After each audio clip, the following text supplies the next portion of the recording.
అందరికీ నమస్కారం అండి. తెలుగు లెసన్ ఛానల్కి స్వాగతం. ఈ వీడియోలో మనము సైకాలజీకి సంబంధించి మూర్తిమత్వ పరీక్షల గురించి తెలుసుకుందామండి. మూర్తిమత్వ పరీక్షలు ఇవి మనకు దాదాపుగా ప్రతి డిఎస్సిలో కానీ ప్రతి టెట్లో కానీ 5 నుండి 6 ప్రశ్నలు వచ్చే అవకాశం ఉందండి. ఏ రకంగా అంటే శాస్త్రవేత్త అడిగి పరీక్ష అడగవచ్చు, పరీక్ష అడిగి శాస్త్రవేత్త అడగవచ్చు. ఒక స్కూల్ ఉదాహరణ తీసుకొని మనకు శాస్త్రవేత్త ఎవరు, పరీక్ష ఏం పరీక్ష అని అడగవచ్చు. ఒక పరీక్ష ఉదాహరణ ఇచ్చి శాస్త్రవేత్త ఎవరు అని అడగవచ్చు. ఏ రకంగానైనా మనం ఎన్ని రకాలుగా తిప్పి అడిగినా కూడా మనం మైండ్ మ్యాప్ ఆధారంగా టెట్లో కానీ డిఎస్సిలో కానీ టెట్లో కానీ పూర్తి మార్కులు సాధించడానికి నేను టోటల్గా క్లియర్గా తయారు చేయడం జరిగిందండి. ఇది మీకు ఎలా అంటే చాలా సింపుల్గా అర్థమయ్యే విధంగా, చాలా సింపుల్గా మొత్తం టోటల్గా నేను తయారు చేయడం జరిగింది. ఈ రకంగా మొత్తం వర్గీకరణ ఇస్తూ నేను ఒక చిన్న నోట్స్ తయారు చేశాను. ఇది మీకు గూగుల్ డ్రైవ్లో పెడతానండి, మీరు డౌన్లోడ్ చేసుకోవచ్చు. ఒకసారి వీడియో చివరి వరకు చూడండి. మీకు ప్రింట్ తీసుకొని చదువుకునేటప్పుడు ఏమైనా డౌట్లు వస్తే వీడియో చూసుకోవచ్చు. ఒక్కసారి వీడియో మొత్తం విన్నారంటే ప్రింట్ తీసుకొని చదువుకున్న తర్వాత చాలా ఈజీగా మీకు అర్థమవుతుంది. ఒకసారి చూడండి. యాక్చువల్గా మూర్తిమత్వ పరీక్షలలో ముఖ్యంగా మనం ఫస్ట్ ఆలోచించాల్సింది ఏంటంటే 3 అంశాలు. 1 ప్రజ్ఞ, 2 వైఖరి, 3 మూర్తిమత్వం. అసలు ప్రజ్ఞ, వైఖరి, మూర్తిమత్వం ఈ 3 పదాలు ఆలోచిస్తే, ఈ 3 పదాల మీద మీకు అవగాహన ఉంటే సైకాలజీలో సగం వచ్చినట్టే. ఈ 3 పదాల మీద క్లియర్ అవగాహన ఉంటే సైకాలజీలో పూర్తి మార్కులు పొందే అవకాశం ఉంటుంది. అసలు మనకెందుకంటే ప్రశ్న ఇచ్చినప్పుడు కూడా మనం ఏం చేస్తామంటే వైఖరి ఆధారంగా జవాబు పెడతాం. విద్యార్థి వైపు నుండి ఉపాధ్యాయ వృత్తి మీద అభిరుచి మేరకు మనం జవాబులు పెట్టట్లేదు. ఈ మధ్య మీరు స్కూల్ లైఫ్ ఉదాహరణలు వచ్చినప్పుడు చూడండి. మనం ఏం చేస్తాము, జవాబు పెట్టిన తర్వాత బయటికి వచ్చిన తర్వాత అబ్బా ఇదే అనుకుంటాం. మన వైఖరి పనిచేస్తుంది అక్కడ. మన వైఖరి కాకుండా విద్యార్థి అభిరుచి మేరకు జవాబులు పెట్టాలి. అసలు ఇవి ఏంటివి, ఈ పదాలు ఏంటి ఒకసారి ఆలోచించండి. ప్రజ్ఞ అంటే ఏంటంటే, ఒక విద్యార్థి కానీ ఒక వ్యక్తి కానీ ఎంత బాగా ఆలోచించగలడు, కేవలం ఆలోచన కాదు, తార్కికంగా విశ్లేషించగలడు, తార్కికంగా ఆలోచించగలడు అనేది ప్రజ్ఞ. ఆలోచన అనేది ప్రజ్ఞ. ప్రజ్ఞ అంటే కేవలం జ్ఞానం కాదు, గుర్తుపెట్టుకోవాలి. ఆలోచన, తార్కిక ఆలోచన కానీ శాస్త్రపరమైన ఆలోచన కానీ ఏ ఆలోచన అయినా సరే అది ప్రజ్ఞ కిందికి వస్తుంది. వైఖరి అంటే ఏంటంటే ఈ ప్రజ్ఞ కలిగిన వ్యక్తి అంటే ఆలోచించగలిగిన వ్యక్తి ఏ రకంగా స్పందిస్తున్నాడు, ఒక అంశాన్ని చూసి, ఒక చిత్రాన్ని చూసి, ఒక సంఘటనను చూసి, ఒక పరిస్థితిని చూసి ఏ రకంగా స్పందిస్తున్నాడు అనేది వైఖరి. మూర్తిమత్వం అంటే ఏంటంటే ఈ స్పందన ఎలా ఉంటుంది, ఒక వ్యక్తి సాధారణంగా ఎలా ఉంటాడు, అతడు ఎలా ప్రవర్తిస్తాడు అనేది మూర్తిమత్వం. ఒకదానికి ఒకటి లింక్ అయి ఉంటాయి కానీ దేనికి దానికి విడివిడిగా ఉంటాయి. ఓకేనా? ప్రజ్ఞ ఆలోచన, వైఖరి అంటే స్పందన, మూర్తిమత్వం అంటే ప్రవర్తన. ఇది గుర్తుపెట్టుకోవాలి. ఈ 3 పదాలు గుర్తుపెట్టుకుంటే మీకు ఇక్కడ మొత్తం కూడా సైకాలజీ సగం అర్థమైపోయినట్టు. ఈ 3 పదాలు అర్థమైతే ఓకేనా? అసలు మూర్తిమత్వం మాపనిలో ఏమేమి పరీక్షలు ఉంటాయి చూద్దాం. ప్రక్షేపక, అప్రక్షేపక అనే పరీక్షలు ఉంటాయి. నెక్స్ట్ వ్యక్తిగత, నిష్పాక్షిక పరీక్షలు ఉంటాయి. శాస్త్రవేత్త పరీక్ష, ఈ రకమైన ప్రశ్నలు మనకు టెట్లో డిఎస్సిలో గందరగోళం. అసలు ప్రక్షేపక అంటే ఏంది, అప్రక్షేపక అంటే ఏంది, వ్యక్తిగత పరీక్షలు ఎవరికి పెడతారు, నిష్పాక్షిక పరీక్షలు ఎవరికి పెడతారు ఒకసారి చూద్దాం. దానికి ముందు ఏం చేద్దామంటే మనం ఒక్కొక్క పరీక్షలు అంటే ప్రజ్ఞ, వైఖరి, మూర్తిమత్వం పరీక్షలు ఉన్నాయి కదా, ప్రజ్ఞని ఎలా కొలవాలి, వైఖరిని ఎలా కొలవాలి, మూర్తిమత్వాన్ని ఎలా కొలవాలి అనేది ఒక్కొక్క విభాగం నుండి పరీక్షలకు వెళ్దాం. ముందుగా ప్రజ్ఞ చూద్దాం. ప్రజ్ఞ, వైఖరి, మూర్తిమత్వం. ఫస్ట్ ప్రజ్ఞ చూద్దాము. ప్రజ్ఞ అంటే ఏంటంటే కొత్త పరిస్థితులను అర్థం చేసుకోవడం, సమస్యలను పరిష్కరించడం, తార్కికంగా ఆలోచించడం, నేర్చుకోవడం. మనం ఇందాక అనుకున్నాం కదా, ప్రజ్ఞ అంటే కేవలం గుర్తుంచుకోవడమే కాదు, ప్రజ్ఞ అంటే ఆలోచించడం, అర్థం చేసుకోవడం, పరిష్కరించడం, నేర్చుకోవడం, ఇవన్నీ ప్రజ్ఞ కిందికి వస్తాయి. మరియు అనుకూలించగల సామర్థ్యం అంటే ఒక పరిస్థితిని అర్థం చేసుకోవాలి, దాన్ని పరిష్కరించాలి, ఆ పరిష్కారం కోసం తార్కికంగా ఆలోచించాలి, ఇవన్నీ కూడా ప్రజ్ఞ కిందికి వస్తాయి. ఇది గుర్తుపెట్టుకోవాలి. ఒక స్కూల్ లైఫ్ ఉదాహరణ చూడండి. ఒక విద్యార్థిని ఇట్లా అడిగారు, ఒక బుట్టలో 5 మామిడి పండ్లు ఉన్నాయి, 2 తీసుకుంటే అందులో నుండి 2 తీసుకుంటే ఇంకెన్ని మిగులుతాయి అంటే ఫస్ట్ ఆ పరిస్థితిని అర్థం చేసుకోవాలి. ఎన్ని ఉన్నాయి, ఎన్ని తీసుకున్నాడు, దీన్ని తార్కికంగా ఆలోచన చేయాలి. ఏం చేస్తే మనకు జవాబు వస్తుంది, ఆ జవాబు ఆ తార్కిక ఆలోచన ద్వారా పరిష్కరించాలి. ఇది ప్రజ్ఞ. అర్థమవుతుంది కదా. ఇది కేవలం జ్ఞాపక శక్తి కాదు, ప్రశ్నను అర్థం చేసుకొని తార్కికంగా పరిష్కరించే సామర్థ్యాన్ని మనం ఏమంటామంటే ప్రజ్ఞ అంటాం. ఇది గుర్తుపెట్టుకోవాలి. ఓకేనా. ప్రజ్ఞా పరీక్షలు ఏమేమి ఉన్నాయి, మళ్ళీ ఒక్కొక్క పరీక్ష గురించి విడివిడిగా మనకు తర్వాతి వస్తుందండి. నెక్స్ట్ ప్రజ్ఞా పరీక్షలు ఏమున్నాయి ఇవి గుర్తుపెట్టుకోవాలి. నోటెడ్, ఈ 5 కూడా నోటికి రావాలండి మీకు. బీనే సైమన్ ప్రజ్ఞా పరీక్ష, స్టాన్ఫోర్డ్ బీనే ప్రజ్ఞా పరీక్ష, వెస్లర్ ప్రజ్ఞా పరీక్ష, రావెన్ ప్రోగ్రెసివ్ మ్యాట్రిసెస్ పరీక్ష, good enough draw a man పరీక్ష. ఈ 5 కూడా ప్రజ్ఞా పరీక్షలు. ఇది గుర్తుపెట్టుకోవాలి. ప్రజ్ఞా పరీక్షలు మీకు ఇక్కడ బిట్ ఎట్లా అడుగుతాడంటే 3 ప్రజ్ఞా పరీక్షలు ఇస్తాడు. ఒకటి వైఖరిదో లేకుంటే మూర్తిమత్వందో ఏదో ఒకటి ఇచ్చి కింది వానిలో ఏది ప్రజ్ఞా పరీక్ష కాదు అంటాడు. కాబట్టి ఈ పదాలు 1కి 2 సార్లు మీరు గుర్తుపెట్టుకోవాలి, మననం చేసుకోవాలి. 1కి 2 సార్లు వీటిని చదివితే గుర్తుంటుంది. Binet Simon, Stanford Binet, Wechsler ప్రజ్ఞ, Raven progressive, good enough draw a man పరీక్ష. ఓకేనా. టెట్లో ఏమడుగుతాడు చూడండి, ప్రజ్ఞా పరీక్ష మూర్తిమత్వ పరీక్ష ఒకటేనా అని అడుగుతాడు. ప్రజ్ఞా పరీక్ష మూర్తిమత్వ పరీక్ష ఒకటేనా? నాట్ ఈక్వల్, కాదు. ప్రజ్ఞ వేరు, మూర్తిమత్వం వేరు. ప్రజ్ఞ అంటే ఆలోచించగలగడం, మూర్తిమత్వం అంటే ప్రవర్తించడం. ఈ 2 వేరువేరు. ఈ 2 వేరువేరు పరీక్షలను గుర్తుపెట్టుకోవాలి. నెక్స్ట్ వైఖరి. ఇందాక చెప్పుకున్నాం కదా వైఖరి అంటే ఏంది. వైఖరి అంటే ఏంటంటే ఒక వ్యక్తి ఒక వస్తువుకు కానీ, అంటే ఒక వ్యక్తికి ఒక వస్తువు కానీ, విషయం కానీ, పరిస్థితి పట్ల ఉండే కానీ అనుకూల కానీ ప్రతికూల ధోరణిని ఏమంటామంటే వైఖరి అంటాం. అంటే అతడు ప్రవర్తించే విధానాన్ని వైఖరి అంటాం. ఈ ప్రవర్తన అనేది ఎన్ని భాగాలు ఉంటుంది? ఈ 3 భాగాలు గుర్తుపెట్టుకుంటే మీకు వైఖరి అనేది ఏందో అర్థమవుతుంది. వైఖరిలో భాగాలు ఒకటి భావాత్మక భావం. అంటే నాకు ఎలా అనిపిస్తుంది, ఒక అంశాన్ని కానీ, ఒక చిత్రాన్ని కానీ, ఒక పరిస్థితిని కానీ చూసినప్పుడు నాకు ఎలా అనిపిస్తుంది అనే భావాన్ని మనం భావాత్మక భాగం అంటాం. మీకు ప్రశ్న ఎట్లా ఇస్తాడంటే ఏదైనా ఒక అంశాన్ని వివరించి, స్కూల్ లైఫ్, నేను నెక్స్ట్ ఉదాహరణ తీసుకుంటాను, ముందు మీరు డెఫినేషన్ చూడండి. ప్రశ్న ఈ రకంగా ఇస్తాడు, ఇది భావాత్మక, ప్రవర్తన, జ్ఞానాత్మక భాగం అని అడుగుతాడు అనమాట. నాకు ఎలా అనిపిస్తుంది అనేది భావం. నెక్స్ట్ ఎలా ప్రవర్తించాలి అనేది ప్రవర్తన. అసలు ఏమనుకుంటున్నాను అనేది జ్ఞానం. బాగా గుర్తుపెట్టుకోండి.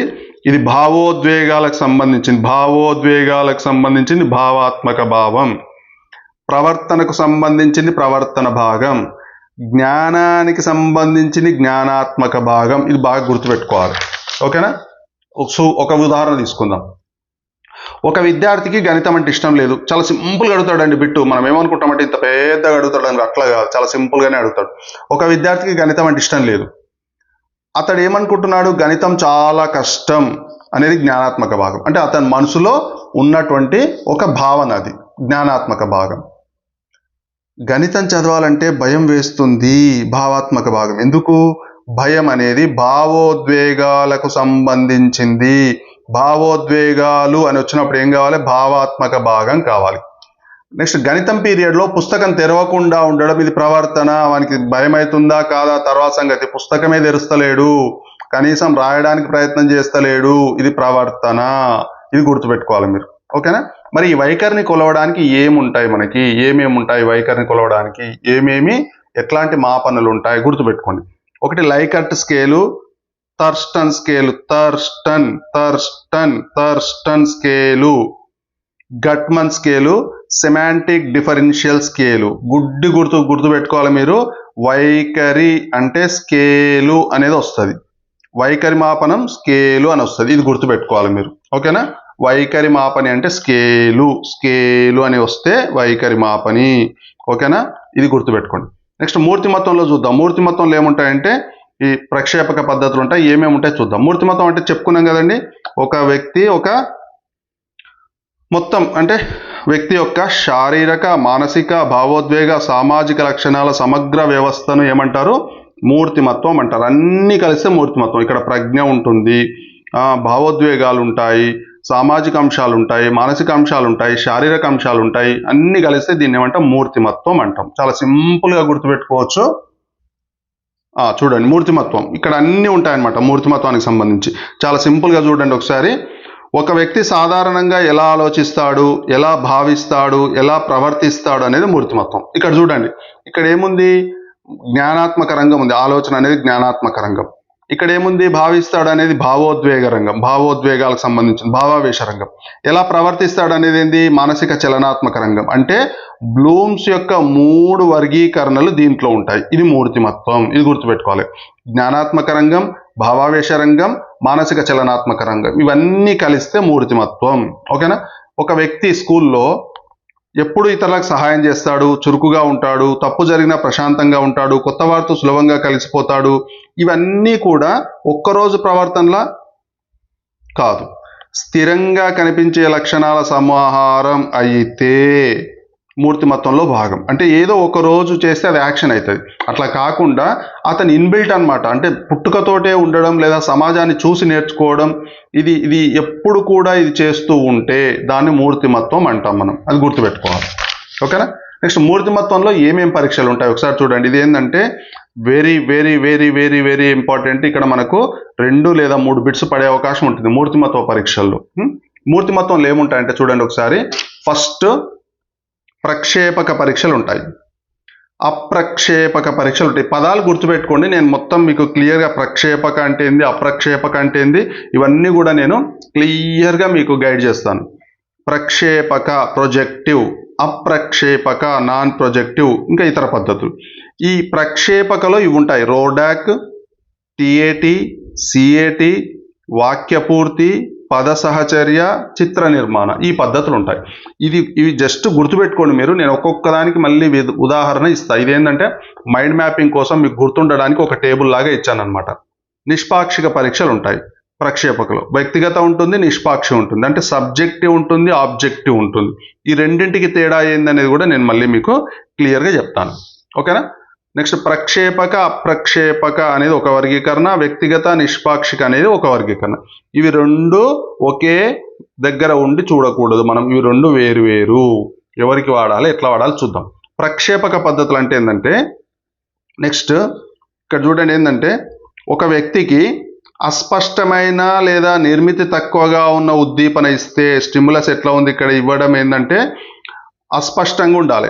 ఏదో ఒక బొమ్మ, అస్పష్టమైన బొమ్మ, లేదా ఒక ఇంకు మరక, ఒక అస్పష్టంగా ఉండేటటువంటి సరిగ్గా అర్థం కానటువంటి ఒక సందర్భం, ఇవన్నీ ఇస్తే అతడు ఎట్లా ప్రవర్తిస్తున్నాడు, అంతర్గత భావాలు ఏమున్నాయి, భయాలు ఏమున్నాయి, కోరికలు ఏమున్నాయి, ఇవన్నీ కూడా బయటికి చెప్పేదాన్ని లేదా అతనిలో కలిగే భావాలను మనం ప్రక్షేపక పద్ధతి అంటాం, ప్రక్షేపణ అంటాం. ఒక ఉదాహరణ చూడండి. ఎట్లా అంటే ఒక అస్పష్టమైన చిత్రం ఇచ్చినాం మనం. ఒక చిత్రం ఇచ్చి తన మనసులో ఉన్నదని చెప్తాడు అనమాట. ఏ రకమైన అంశం చెప్తే అతను ఎలాంటి వాడో గెస్ చేయడం ఈ పద్ధతి ద్వారా. ఒక పిల్లవాడికి స్పష్టత లేని చిత్రం చూపిస్తే ఆ చిత్రంలో ఏం జరుగుతుందని అడిగితే ఒక పిల్లవాడు ఏమంటాడు, ఆ బాలుడు ఒంటరిగా ఉన్నాడు, అతనికి ఇంట్లో ఎవరు పట్టించుకోవడం లేదని ఏదో ఒకటి. అంటే ఆ పిల్లవాడు చెప్పేది ఏంటంటే అక్కడ కనిపించే అస్పష్టమైన చిత్రాన్ని ఊహించి తన అనుభవాల ఆధారంగా దాన్ని బయట పెడతాడు. ఇప్పుడు ఏం చేయాలి ఇక్కడ, పరీక్షలో ఫలితం ఎట్లా గెస్ చేస్తారు దీన్ని అంటే, తన అనుభవాలను చెప్పించడానికి, తనలోని భావోద్వేగాలు, తన అవసరాల గురించి చెప్పించడానికి ఈ పరీక్ష పెడతాం. అంటే పిల్లవాడి మనసులో ఏముందో కొంచెం చూచాయగా తెలుసుకోవడానికి ఈ పరీక్ష అన్నమాట. అయితే ఇక్కడ ఏంటంటే ఒకే సమాధానం ఆధారంగా విద్యార్థికి మానసిక నిర్ణయం ఇవ్వడం సరైనది. అంటే చెప్పిన సమాధానం ఆధారంగా అతడి మనసులో అవే భావాలు ఉన్నాయని మనం ఫైనల్ గెస్ చేయకూడదు, ఇంకా పరీక్ష పెట్టాలి.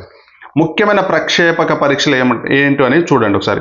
ప్రక్షేపక అంటే అర్థమైంది కదా, అస్పష్టమైన చిత్రం, క్లియర్గా ఉండదు, కనపడదు, గీతలుగా లేకపోతే షేడ్గా ఒక రకంగా ఉంటుందన్నమాట. ఆ పరీక్షలు ఇచ్చి అతని మనసులో భావాలను బయటికి తీయడాన్ని ప్రక్షేపక పరీక్ష అంటాం. ఇక్కడ ఫస్ట్ మనకు వెరీ వెరీ ఇంపార్టెంట్ పరీక్ష ఏంటంటే రోర్షాక్ ఇంక్ బ్లాట్ పరీక్ష. ఈయన పేరు హెర్మన్ రోర్షాక్.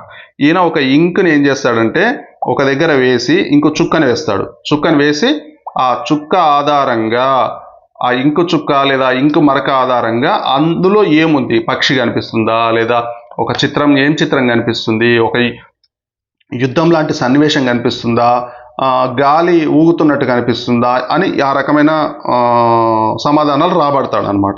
ఓకేనా. నెక్స్ట్ చూద్దాం. నెక్స్ట్ ఇతని ఉద్దీపన ఏంది? సిరా మరకల చిత్రాలు. సిరాతో ఇంక్ బ్లాట్ పేర్లోనే ఉంది కదా, ఇంక్ బ్లాట్ సిరా మరకలతో చిత్రాలు చేస్తాడు. ఆ స్పష్టమైన ఇంక్ బ్లాట్ నా వ్యక్తి ఎలా గ్రహిస్తాడో పరిశీలించడాన్ని ఏమంటారంటే రోషాక్ ఇంక్ బ్లాట్ ఎగ్జామ్ అంటారు. ఇంకా టెట్ లో మనం ఈజీ గుర్తుపెట్టుకోవాలి, రోషాక్ ఇంక్ బ్లాట్ అంటే రోషాక్, ఇది గుర్తుపెట్టుకోవాలి. ఓకేనా, ఇది అత్యంత ముఖ్యమైన జత. నెక్స్ట్ థీమాటిక్ అపర్సెప్షన్ టెస్ట్, ఇది TAT అంటాం, థీమాటిక్ అపర్సెప్షన్ టెస్ట్ అంటాం. ఓకేనా, దీన్ని తయారు చేసింది ఎవరు? Henry Murray, Christiana Morgan Murray అని గుర్తుపెట్టుకోండి. సింపుల్ గా మోర్గాన్ ముర్రే అని గుర్తుపెట్టుకోండి. మోర్గాన్ ముర్రే TAT, ఇది గుర్తుపెట్టుకోండి, థీమాటిక్ అపర్సెప్షన్ టెస్ట్. అయితే ఇక్కడ ఏంది? ఒక స్పష్టమైన అర్ధవాక్యకు అవకాశం ఉన్న చిత్రాలను చూపిస్తాడు. అంటే ఒక అస్పష్టమైన అంటే ఇది సరిగా ఉండదు కానీ కొంచెం చెప్పడానికి అవకాశం ఉంటుంది. ఇప్పుడు ఇంక్ బ్లాట్ టెస్ట్లోనేమో అసలు ఏమీ ఉండదు, పూర్తిగా అస్పష్టం ఉంటుంది. కానీ ఇక్కడ కొంచెం తెలుసుకోవడానికి ఈజీగా ఉంటుంది అనమాట, అట్లాంటివి ఇస్తాడు. అట్లా చిత్రంలో ఏం జరుగుతుంది, ముందు ఏం జరిగి ఉండొచ్చు, తర్వాత ఏం జరిగి ఉండొచ్చు, ఇట్లా అతని ఉదాహరణ అడుగుతాడు అనమాట. ఇక్కడ ఒక ఉదాహరణ చూడండి, ఒక బాలుడు చిత్రం చూపిస్తే ఆ బాలుడు పరీక్షలో తక్కువ మార్కులు తెచ్చాడు, ఇంటికి వెళ్ళడానికి భయపడుతున్నాడు అని ఒక విద్యార్థి చెప్తాడు. అంటే ఆ కథలోని భయాలు, అవసరాలు, సంఘర్షణలు, సంబంధాలు, భావన మొదలైన వాటిని విశ్లేషించడానికి మనకి ఈ పరీక్ష యూజ్ అవుతుంది. TAT థీమ్ ఆధారంగా థీమాటిక్ అంటాం, థీమాటిక్ అపర్సెప్షన్ టెస్ట్. ఎవరు? Morgan Murray. ఓకేనా, TATలో ఏముంటుంది? చిత్రం ద్వారా కథ. రోషాక్లో ఏముంటుంది? ఇంక్ బ్లాట్ ఉంటుంది. ఇది గుర్తుపెట్టుకోవాలి, ఇది వెరీ వెరీ ఇంపార్టెంట్, ఇట్లా గుర్తుపెట్టుకోండి. Next CAT children apperception test. CAT వేరు, TAT వేరు. TAT అంటే థీమ్ ఉంటుంది, CAT ఇది చిల్డ్రన్స్కి, పిల్లల కోసమే రూపొందించబడిన పరీక్ష, పిల్లల కోసమే, కేవలం పిల్లల కోసమే. స్కూల్ ఉదాహరణ చూద్దాం. ప్రాథమిక పాఠశాల విద్యార్థికి జంతువుల పాత్రలతో కూడిన చిత్రాన్ని చూపించి కథ చెప్పమంటే అతడు తన అనుభవాలు, కుటుంబ సంబంధాలను కథలో పెడతాడు. అంటే ఒక్కటే గుర్తుపెట్టుకోవాలండి, మనసులో ఉన్నవి ఎవరు చెప్పరు, ఎంత ప్రయత్నించినా మనం చెప్పించలేము. కానీ కొన్ని చిత్రాల ద్వారా లేదా కొన్ని భావాల ద్వారా, కొన్ని సంఘటనల ద్వారా పిల్లల మనసులో ఉన్నటువంటి అంశాలను బయటికి తీయడానికి ఈ టెస్ట్లు అన్నమాట. అంటే పిల్లలు ఏ రకమైన ప్రవర్తనను కలిగి ఉన్నారు అని తెలియజేసుకోవడం కోసం ఈ పరీక్షలు పెడుతున్నాం మనం, అది గుర్తుపెట్టుకోండి. మెయిన్ థీమ్ అదే. ఓకేనా, టెట్లో ఏంది? TAT అంటే ఏంది? వ్యక్తులు ఉన్న చిత్రాలు ఇస్తారు, థీమాటిక్ వ్యక్తులు లేదా ఏదో ఒక చిత్రం ఇస్తారు. CAT అంటే ఏంది? పిల్లల కోసం. ఇక్కడ జంతువులు ఇవ్వచ్చు, జంతువుల చిత్రాలు ఇస్తారు. థీమాటిక్ అనేది పెద్దవాళ్ళ కోసం, వ్యక్తులది ఇస్తారు, కొంచెం పెద్ద పిల్లల కోసం. CAT అనేది కేవలం పిల్లల కోసమే. థీమాటిక్ పిల్లలకు కూడా వాడొచ్చు, కానీ CAT మాత్రం కేవలం పిల్లలకి, ఇది గుర్తుపెట్టుకోవాలి. నెక్స్ట్ ఇక్కడ ఇంకోటి ఏంటంటే వాక్యపూర్తి పరీక్ష. మనం పైన చూసుకున్నాం కదా ఇందాక వాక్యపూర్తి పరీక్ష అని. వాక్యపూర్తి పరీక్ష అంటే ఏంటంటే ఇచ్చిన వాక్యాన్ని విద్యార్థి పూర్తి చేయాలి. ఈ వాక్యాన్ని పూర్తి చేసే పదాలు ఏవైతే ఉంటాయో ఆ పదాల ఆధారంగా పిల్లవాడి మనస్తత్వాన్ని మనం గమనిస్తాం, పిల్లవాడి మనస్తత్వాన్ని మనం అర్థం చేసుకుంటాం. నా ఉపాధ్యాయుడు అంటే కఠినంగా ఉంటాడా, మంచిగా ఉంటాడా? ఒక ఉపాధ్యాయుడి పేరు చెప్పగానే లేదా ఒక టీచర్ పేరు చెప్పగానే పిల్లవాడి కళ్ళల్లో మెదిలే భావం ఆధారంగానే ఆ ఉపాధ్యాయుడు ఆ పిల్లలతో ఎలా ప్రవర్తిస్తున్నాడని గెస్ చేయవచ్చు అనమాట. నాకు భయం కలిగించేది, ఇట్లా ఈ రకంగా పిల్లలలోని మనసును చదవడం కోసం ఇది. నా స్నేహితులు ఎట్లాంటి వాళ్ళు. ఓకేనా, ఇక్కడ ఏం చేస్తారు? గుర్తు ఏంది? ఇన్కంప్లీట్ సెంటెన్స్ ఉంటుంది దీంట్లో వాక్యపూర్తి పరీక్షలో. ఓకేనా, నెక్స్ట్ పద సహచర్య పద్ధతి అంటే ఏంటంటే ఒక పదం ఇస్తారు, పదం ఇచ్చి వెంటనే ఈ పదానికి సంబంధించిన ఏం గుర్తొస్తున్నాయి ఆ పిల్లలకి అనేది చెప్పమంటారు. అంటే ఉదాహరణకు పాఠశాల అని ఇవ్వగానే స్నేహితులు, భయము, పరీక్ష లేదా టీచర్లు అంటే భయము, లేదా మధ్యాహ్న భోజనము, యూనిఫాము, గంటలు, ఇట్లాంటివి ఏమైనా గుర్తొచ్చాయనుకోండి, అంటే దాని ఆధారంగా ఆ పిల్లవాడి మనసులో ఉన్నటువంటి భయాన్ని కానీ, సంఘటనను కానీ, సందర్భాన్ని కానీ బయటికి తీయడానికి పెట్టే పరీక్షలు ఇవన్నీ. నెక్స్ట్ చిత్ర నిర్మాణ డ్రాయింగ్ పద్ధతిలో డ్రాయమ్యాన్ పద్ధతి. అంటే ఇక్కడ ఏంది? ఒక వ్యక్తిని ఏం చేస్తాను, కొన్ని చిత్రాలు గీయమని అడిగి ఆ చిత్రాన్ని కొన్ని నియమాల ప్రకారం విశ్లేషిస్తారు. ఇది చాలా జాగ్రత్తగా అర్థం చేసుకోవాలి. ఇది ఖచ్చితమైన తీర్పు ఇవ్వడం శాస్త్రీయంగా సమర్థించబడదు, ఇది గుర్తుపెట్టుకోవాలి. ఓకేనా, అసలు ప్రక్షేప పద్ధతిలో ఈ ముఖ్య లక్షణాలు ఇది గుర్తుపెట్టుకోండి, ఇది వెరీ వెరీ ఇంపార్టెంట్. ఒక బిట్ వచ్చే అవకాశం ఉంటుంది. ప్రక్షేపక పద్ధతులు ఎట్లా ఉంటాయంటే వాళ్ళకి ఇచ్చింది క్లియర్గా ఉండదు, ఉద్దీపన. మనం ఇచ్చే ప్రశ్న క్లియర్గా ఉండదు, ఉద్దీపన అస్పష్టంగా ఉంటుంది. సమాధానం పిల్లలు ఏమైనా చెప్పొచ్చు, స్వేచ్ఛ ఉంటుంది. అంటే మల్టిపుల్ చాయిస్ ఉండదు, ఉన్నవే రాయాలని కాదు, తప్పు, స్వేచ్ఛ ఉంటుంది. అంతర్గత భావాలన్నింటినీ వెలికి తీయడానికి ప్రయత్నిస్తుంది పూర్తిగా. అంటే పిల్లలు ఏం చెప్పినా కూడా మనం స్వీకరించాలి, ఆ జవాబుల ఆధారంగా మనం వాళ్ళ మనసును అంచనా వేయడానికి ప్రయత్నం చేయాలి. ఇది సాధారణంగా పరోక్ష పద్ధతి. వ్యక్తి ఇచ్చే ప్రతిస్పందనలకు వివరణ అవసరం. ఓకేనా. నైపుణ్యం కలిగిన వ్యక్తి ద్వారా నిర్వహణ వ్యాఖ్యానం అవసరం. ఎందుకంటే ఎవరు పడితే వాళ్ళు చేస్తే ఇక్కడ పిల్లల మనసులో ఉండే భావాలను సరిగా అర్థం చేసుకోవడానికి కుదరదనమాట. కొన్ని పద్ధతుల్లో విశ్వసనీయత ప్రమాణతత్వంపై విమర్శలు ఉన్నాయి. ఇది విశ్వసనీయత ఉండొచ్చు, ఉండకపోవచ్చు. ఎందుకు చెప్పండి? పిల్లవాడు ఏమైనా చెప్పొచ్చు, అంటే మనసులో ఉన్న భావాలను దాచుకొని నిజమైన భావాలు కాకుండా తాత్కాలిక భావనలను కూడా చెప్పవచ్చు అనమాట. ఇది ప్రక్షేపక పద్ధతిలో ముఖ్య లక్షణాలు. ఓకేనా. అప్రక్షేపక పద్ధతులు అంటే ఏంటంటే ఇక్కడ ఏమైతుంది, స్పష్టమైన ప్రశ్నలు ఇస్తారు, స్పష్టంగా ఉంటుంది. ఇక్కడేమో అస్పష్టంగా ఉంది కదా, ఇక్కడ స్పష్టంగా ఉంటుంది. అస్పష్టమైన ఉద్దీపన కాదు, నిర్మితమైన ప్రశ్నలు, ఇది గుర్తుపెట్టుకోవాలి. అప్రక్షేపక. నాకు కొత్త వ్యక్తులతో మాట్లాడటం ఇష్టం. ఉదాహరణ, పూర్తిగా అంగీకరిస్తాను, అంగీకరించను,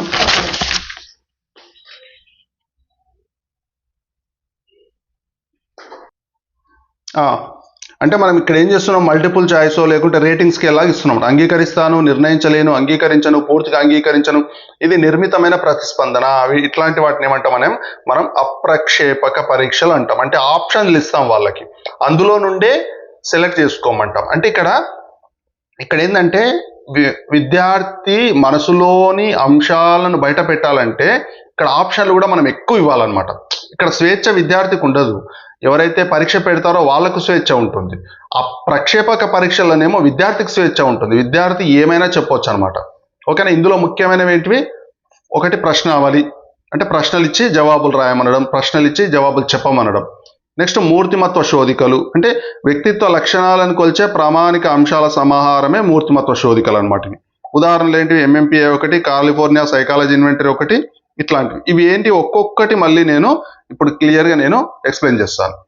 దీనికోసం ఏంటంటే రేటింగ్ స్కేల్స్ ఉంటాయి. రేటింగ్ స్కేల్స్ అంటే ఉదాహరణకు ఒక ప్రశ్న అడిగినాం అనుకో, ఆ ప్రశ్నకు సంబంధించి మనం ఏం చేస్తాము, ప్రశ్నకు సంబంధించి ఏ రకమైన లక్షణాలు ఉంటాయి ఆ లక్షణాలు ఒకవైపు రాసుకుంటాము. ఈ లక్షణాల ఆధారంగా వారి ప్రతిస్పందనను బట్టి రేటింగ్ ఇస్తాం అతనికి, ఆ పిల్లవాడికి.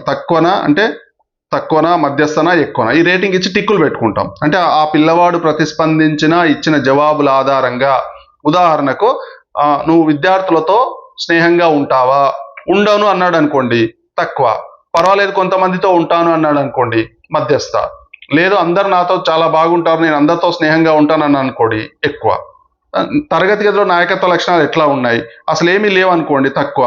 పిల్లలందరిలో లీడర్షిప్ క్వాలిటీస్ ఉన్నాయనుకోండి, అంటే పిల్లలందరిలో ఆ పిల్లవాడు బాగా లీడర్షిప్ క్వాలిటీగా ఉన్నాడు అనుకోండి ఎక్కువ. ఈ రకంగా స్కేలింగ్ ఇచ్చుకుంటాం.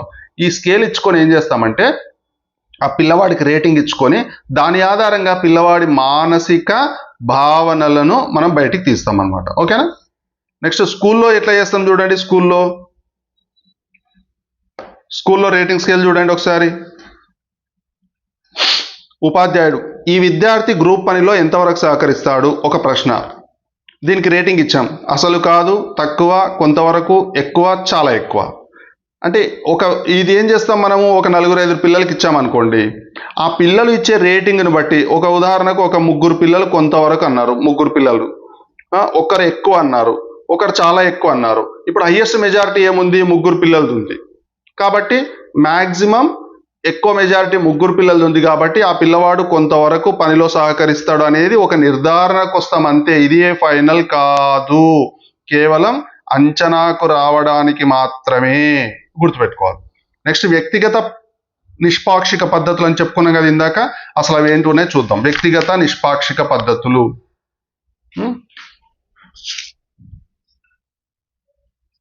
ఇది very very very very important అండి. టెట్లో కానీ డిఎస్లో కానీ ఇది కాన్సెప్చువల్ ఏరియా, 2 మార్కులు వచ్చే అవకాశం ఉంటుంది.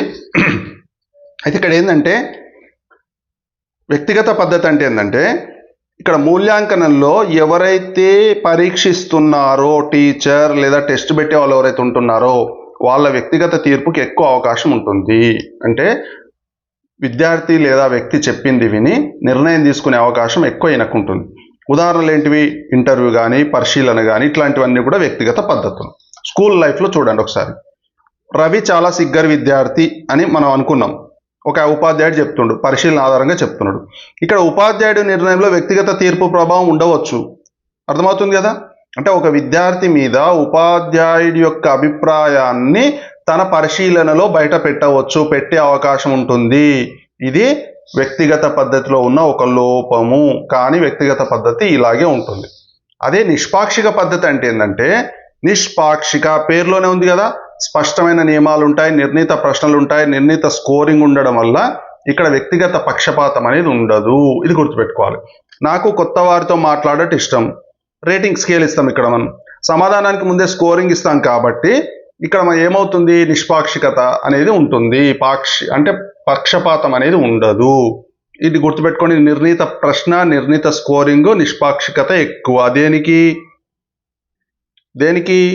నిష్పాక్షిక పరీక్షలకు. మొత్తం ఒకే దగ్గర ఇచ్చాను చూడండి. కొంచెం ఒక్క నిమిషం చదవండి దీన్ని. ఒక్కటే నిమిషం చదవండి ఈజీగా.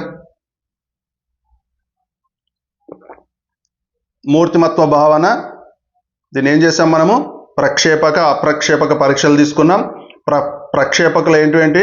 రోర్షాక్, TAT, CAT, thematic apperception test, children apperception test. అప్రక్షేపకలో ప్రశ్నావళి, శోధికలు, రేటింగ్, ఇవన్నీ.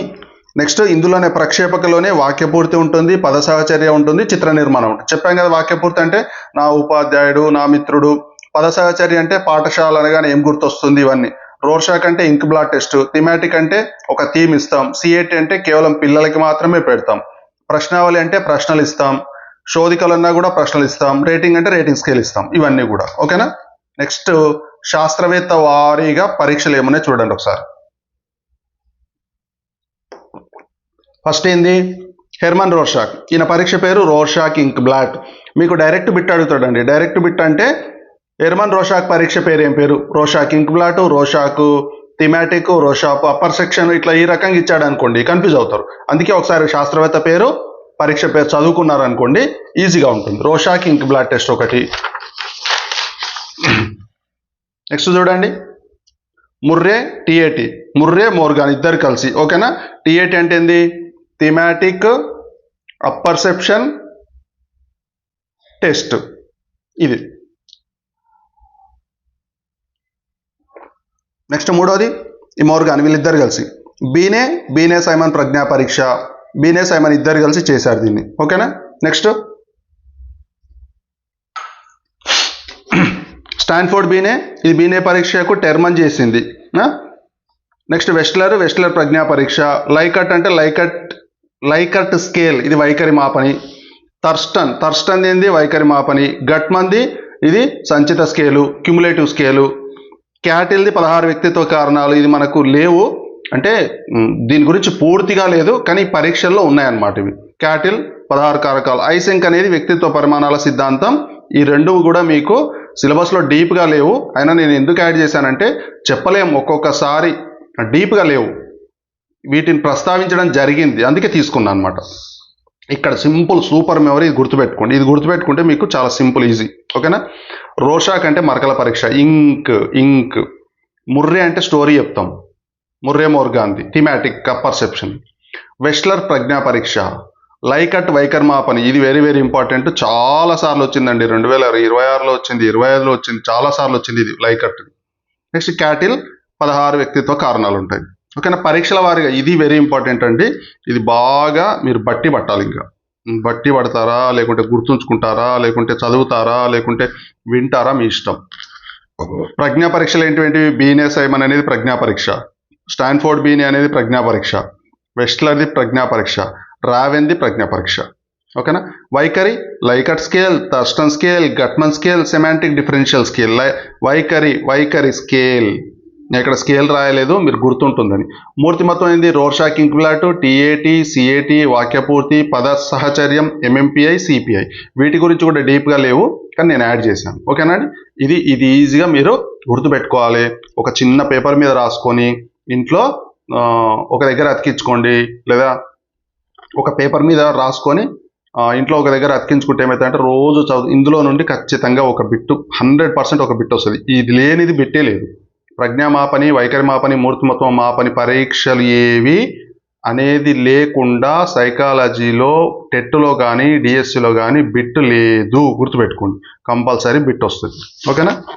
నెక్స్ట్ ఇప్పుడు టీఏటి, రోషాకు, క్యాట్ ఇది చూడండి. వీటికి అంటే మీరు ఇక్కడ నేను చెప్పేది ఏంటంటే పోలికలు చూస్తే మీకు ఈజీగా గుర్తొస్తుంది అనమాట. 1-2 సార్లు ఇక్కడ వీటి మధ్య పోలికలు తేడాలని తెలుసుకున్నారనుకోండి, ఆటోమేటిక్గా మీకు ఏమవుతుందంటే మైండ్లో మనకు ఒక ఏమంటాం, ఒక కాన్సెప్ట్ ఏర్పడుతుంది. రోర్షాక్ ఏంది పరీక్ష? ఇంక్ బ్లడ్ టెస్ట్, మరకలు ఉంటాయి, ఇంక్ మరకలతో పరీక్ష. టీఐటి ఏంది? థీమాటిక్ అపర్సెప్షన్ ఏంది? అస్పష్టమైన చిత్రాలు ఇస్తాడు, కథ చెప్పాలి. సిఏటి ఏంది? చిల్డ్రన్, పిల్లలకు మాత్రమే అనుకూలమైన చిత్రాలు ఉంటాయి, ఎక్కువగా జంతువులు ఉంటాయి. టీఏటిలో వ్యక్తులు ఉంటాయి, ఇది పిల్లలు. వాక్యపూర్తి అంటే ఒక వాక్యం ఇస్తాడు, సగం సగం ఇస్తాడు, దాని వాక్యం పూర్తి చేయాలి. పద సహచర్యం అంటే ఒక పదం చెప్పగానే దానికి అనుకూలమైన గుర్తొచ్చిన మొదట పదాలు చెప్పాలన్నమాట. ఇవన్నీ కూడా దేనికోసం అండి? పిల్లల మనసులో ఉండే భావాలను బయటికి తీయడానికి అనమాట. ఓకేనా? ఈ పట్టిక ఒక్కటి చదివితే ఇక్కడ మనకు ఖచ్చితంగా 2-3 బిట్స్ ఇందులో నుండి పడతాయి. ఏ నుండి ఎట్టయినా పడవచ్చు అనమాట. నెక్స్ట్ ప్రక్షేపక వర్సెస్ అప్రక్షేపక పరీక్షలు చూడండి. అసలు ప్రక్షేపకకు ఏముంటుంది, అప్రక్షేపకకు ఏముంటుంది అంటే ఉద్దీపన ఏముంటుంది, పరిస్థితి ఏంది, ఏ పద్ధతి, స్కోరింగ్ ఏంది, పర్యవేక్షక తీర్పు. ఈ ఒక్క పట్టిక చదివినా కూడా మీకు 1 మార్క్ ఈజీగా గుర్తుంటుంది, ఒక్క పరీక్ష. ఉద్దీపనలో ప్రక్షేపక ఎట్లా ఉంటుంది? అస్పష్టంగా ఉంటుంది. ఉద్దీపన అంటే వానికి చూపించేదన్నమాట, పిల్లవాడికి చూపించేది అస్పష్టంగా ఉంటుంది. అప్రక్షేపకలో స్పష్టంగా ఉంటుంది. ప్రతిస్పందన, పిల్లవాడిచ్చే ప్రతిస్పందన ఎట్లా ఉంటుంది? పిల్లవాడికి స్వేచ్ఛ ఎక్కువ ఉంటుంది. ఇక్కడ ఏం చేస్తాం, మనమే క్వశ్చన్లు ఇస్తాం, మనమే మల్టిపుల్ చాయిస్లు ఇస్తాం, లేదా మనమే ఆప్షన్లు ఇస్తాం. కాబట్టి ఇది పరిమితంగా ఉంటుంది. పద్ధతి ఏంది? ఇది పరోక్ష పద్ధతి, ఇది ప్రత్యక్షంగా ఉంటుంది. అంతర్గత అంశాలు ఏముంటాయి? ప్రక్షేపకలో గుర్తించడానికి ప్రయత్నం చేస్తాం, ఇది ప్రకటిత లక్షణాలపై దృష్టి, అంటే మనం ఇచ్చిన ఆప్షన్ల మీదనే వాటి మీదనే దృష్టి పెడతాడు అనమాట. రైట్. స్కోరింగ్ ఎట్లుంటుంది? ఇది క్లిష్టం, ఎందుకు? అస్పష్టంగా ఉంది కదా, అస్పష్టంగా ఉన్నది ఏదైనా చెప్పవచ్చు, ఇది క్లిష్టం. ఇది ఏమవుతుంది? మనం కొన్ని రకాలు ఇస్తున్నాం, అంటే ఒకటిచ్చే దగ్గర 10 ఆప్షన్లు కూడా ఇవ్వచ్చు. అంటే ఒక సందర్భాన్ని లేదా ఒక భావాన్ని, మనసులోని భయాన్ని, మనసులోని భావనలను మనం బయటికి తీయాలి అంటే 1-2 ఆప్షన్లు కాకుండా ఎక్కువ ఆప్షన్లు ఇచ్చినప్పుడు ఏమవుతుందంటే స్పష్టత పెరుగుతుంది. పర్యవేక్షకుడు తీర్పు ఎట్లా ఉంటుంది అంటే ఇక్కడ ఎక్కువ ప్రభావం ఉంటుంది, ఎందుకంటే చెప్పిన విషయాలు అస్పష్టంగా ఉండడం వలన ఈయన ప్రభావం ఎక్కువ ఉంటుంది. ఇక్కడ తక్కువ ఉండేలా రూపొందించుకోవచ్చు, ఎందుకు? మనం ముందే ఆప్షన్లు ఇస్తున్నాం కాబట్టి ఈయన తీర్పు స్వభావం తక్కువ. ఆల్రెడీ స్కేలింగ్ ఉంటుంది, రేటింగ్ ఉంటుంది, మనం ఇచ్చిన అంశాలన్నీ కూడా ఆ సందర్భానికి తగినట్టుగా ఉంటాయి కాబట్టి ఆటోమేటిక్గా ఆన్సర్ వచ్చేస్తుంది. ఇక్కడ మాత్రం కొంచెం కష్టం. ఉదాహరణ, ఇది రోర్షాక్ ఇంక్ బ్లడ్ టెస్ట్, ఇది పర్సనాలిటీ ఇన్వెంటరీకి సంబంధించి మూర్తిమత్వ శోధికలన్నీ కూడా దీని కిందకి వస్తాయన్నమాట. టెట్లో ఎట్లా వస్తాయి చూడండి. టెట్లో కానీ డిఎస్సిలో కానీ సింపుల్గా మిమ్మల్ని అసలు ఇక్కడ ట్రాప్ అనకూడదండి, నేను తప్పు రాశాను, కన్ఫ్యూజ్ చేసేటట్టు మనల్ని కన్ఫ్యూజ్ చేస్తాయి. ప్రశ్న మనం సరిగా చదవకపోతే మనల్ని కన్ఫ్యూజ్ చేస్తాయి. రోర్షాక్ అంటే ఏంది? ప్రక్షేపక పరీక్ష. ప్రజ్ఞ కాదు, వైఖరి కాదు. వైఖరి అన్నీ స్కేల్, వైఖరి అంటే scale scale scale scale scale. ఓకేనా? కింది వారిలో ట్యాట్లో ఏం చూడాలి? ట్యాట్ అంటే థీమాటిక్ అపర్సెప్షన్ టెస్ట్. ఇందులో ఏం చూడాలి? ఒక చిత్రం ఇస్తాడు, థీమ్ పేర్లోనే ఉంది కదండి, థీమ్ ఇస్తాడు, థీమ్ ఆధారంగా కథ చెప్పాలి. వైఖరి మాపనికి ఉదాహరణ ఏంది? Scale, Likert. స్కేల్ అంటేనే వైఖరి, స్కేల్ అంటేనే వైఖరి, ఇది గుర్తుపెట్టుకోవాలి. నెక్స్ట్ ప్రజ్ఞను కొలవడానికి ఏంది? వెస్ట్లర్ మాపని ప్రజ్ఞ. అసంపూర్ణ వాక్యాలను పూర్తి చేయడం అంటే ఇది వాక్య పూర్తి పరీక్ష. ఒక 2 పదాలు ఇస్తాడు, నా పాఠశాల లేదా నా ఉపాధ్యాయుడు డాష్ పెడతాడు, పూరించాలి. పిల్లల కోసం రూపొందించింది ఏంది? CAT, children. సి అంటే children apperception test. School life ద్వారా మొత్తం ఒక టాపిక్ అంటే ఒకే ఒక అంశం ద్వారా అన్ని టాపిక్లను తీసుకుందామండి. అర్థమవుతుంది కదా? ఒక చిన్న ప్రశ్న ద్వారా ఇవన్నీ వచ్చేటట్టు ప్రజ్ఞ, వైఖరి అన్నీ వచ్చేటట్టు తీసుకుందాం. ఈ రకంగా కూడా మీకు ఒక క్లారిటీ వస్తుందని ఒకటి తయారు చేయడం జరిగింది. ఒక 8వ తరగతి విద్యార్థి రవిని తీసుకుందాం. రవి అనేట ఆయన, ఓకేనా? రవి గణిత సమస్యను ఎంత సమర్థవంతంగా పరిష్కరిస్తాడు అనేది ఏంది? ప్రజ్ఞామాపని అవుతుంది. ఓకేనా? రవి గణితం పట్ల ఎంత సానుకూల వైఖరి కలిగి ఉన్నాడు అంటే భయపడుతున్నాడా లేకుంటే ఎగ్గొట్టాలని చూస్తున్నాడా, అది వైఖరి అవుతుంది. రవి సాధారణంగా స్నేహపూర్వకుడా, అంతర్ముఖుడా, సహకారకుడా, ఎట్లా ఉంటున్నాడు, ఏ రకంగా ప్రవర్తిస్తున్నాడు, ఏ సందర్భంలో ఎట్లా ఉంటున్నాడు, అది మూర్తిమత్వ మాపని అవుతుంది. ఒక అస్పష్టమైన ఇంక్ బ్లాట్ చూపించి స్పందన అడిగితే అది రోర్షాక్ ప్రక్షేపక పరీక్ష అవుతుంది. ఒక చిత్రం చూపించి కథ చెప్పమంటే అది ట్యాట్ థీమాటిక్ అపర్సెప్షన్ టెస్ట్ ప్రక్షేపక పరీక్ష అవుతుంది. నా ఉపాధ్యాయుడు అని ఇది పూరించమంటే ఇది వాక్యపూర్తి పరీక్ష ప్రక్షేపక పరీక్ష అవుతుంది. నేను కొత్త వారితో మాట్లాడడం ఇష్టపడతాను 1 నుంచి 5 వరకు రేటింగ్ 1 2 3 4 5 రేటింగ్ అంటే ఇది నిర్మిత పరీక్ష అప్రక్షేపక పద్ధతి అవుతుంది. అప్రక్షేపక పద్ధతి, ఇందులో సమాధానం స్పష్టంగా ఉంటుందన్నమాట, స్పష్టంగా ఉంటుంది. ఓకేనా? ఇది లాస్ట్ మైండ్ మ్యాప్ అండి. ఒకసారి చూడండి. అసలు టోటల్ మొత్తం ఈ స్టోరీని అంతా కూడా నేను ఈ మైండ్ మ్యాప్లో పెట్టాను. 1కి 2 సార్లు మీరు వీడియో చూడండి.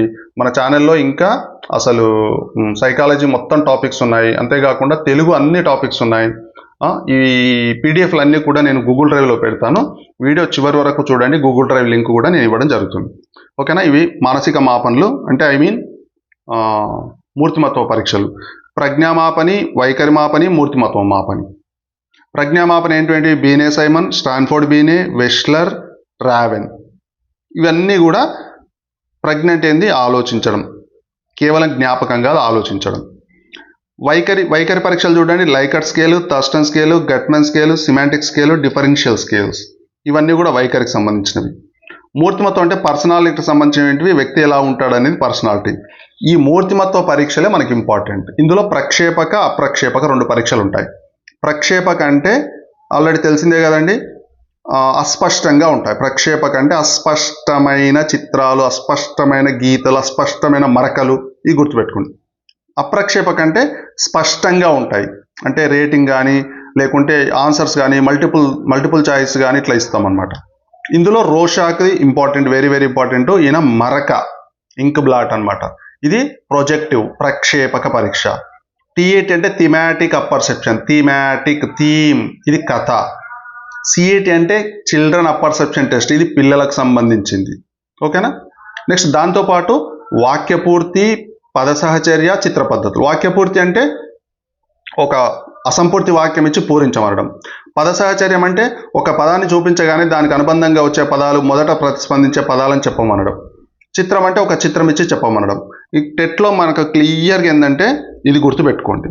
రోర్షాక్ అంటే మరక, ట్యాట్ అంటే కథ, సిఏటి అంటే పిల్లలు, లైకర్ట్ అంటే వైఖరి, వెస్లర్ అంటే ప్రజ్ఞ, కార్టెల్ అంటే 16 వ్యక్తిత్వ కారకాలు. ఓకేనా? మొత్తం మీకు టెట్లో కానీ డిఎస్సిలో కానీ అస్సలు ఈ డిఎస్సిలో కానీ ఈ పరీక్షలకు సంబంధించి 4 లేదా 5 బిట్లు అనేవి తప్పనిసరి. అందులో ఒకటి డైరెక్ట్ బిట్ ఉంటుంది, డైరెక్ట్ బిట్ ఒకటి ఉంటే 4 మాత్రం అప్లికేషన్ మెథడ్లో ఉంటాయి. ఓకేనా? ప్రజ్ఞలో సామర్థ్యాన్ని చూడాలి మనము, వైఖరిలో ధోరణి చూడాలి, గుర్తుపెట్టుకోండి. మూర్తిమత్వంలో వ్యక్తి యొక్క సమగ్ర ప్రవర్తన లక్షణాలు చూడాలి. Very very very very important. ఒకటే లైన్లో మొత్తం టాపిక్ పెట్టాను నేను.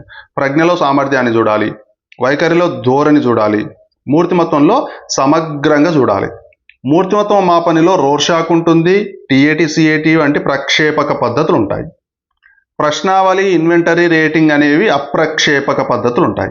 ప్రక్షేపక అంటే అస్పష్టమైన చిత్రాలు, అస్పష్టమైన క్లియర్గా లేని అంశాల గురించి మనసులోని భావాలని బయటికి తీయడం.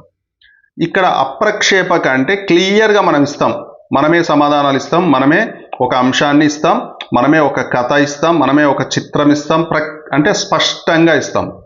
ఇది స్పష్టమైంది అప్రక్షేపక. ఇవి ప్రశ్నావళి, ఇన్వెంటరీ, రేటింగ్ ఇట్లాంటి ద్వారా మనం విద్యార్థి మనసులోని భావాలను బయటికి తీసేటటువంటి ఇది మాపని అండి. ఇది మొత్తం మూర్తిమత్వ పరీక్షలు చాలా క్లియర్గా చెప్పడం జరిగింది. 1కి 2 సార్లు ఈ వీడియో కానీ మీకు నచ్చినట్లయితే షేర్ చేయండి, లైక్ చేయండి, కామెంట్ చేయండి. మీరు చేసే ఒక లైక్ అనేది, మీరు చేసే ఒక కామెంట్ అనేది, మీరు చేసే ఒక షేర్ అనేది ఈ వీడియో మరింత మందికి చేరేలా చేస్తుంది. ఛానల్ని సబ్స్క్రైబ్ చేసుకోండి, చేసుకోని వాళ్ళు ఎవరైనా ఉంటే. థ్యాంక్ యూ అండి, థ్యాంక్ యూ వెరీ మచ్.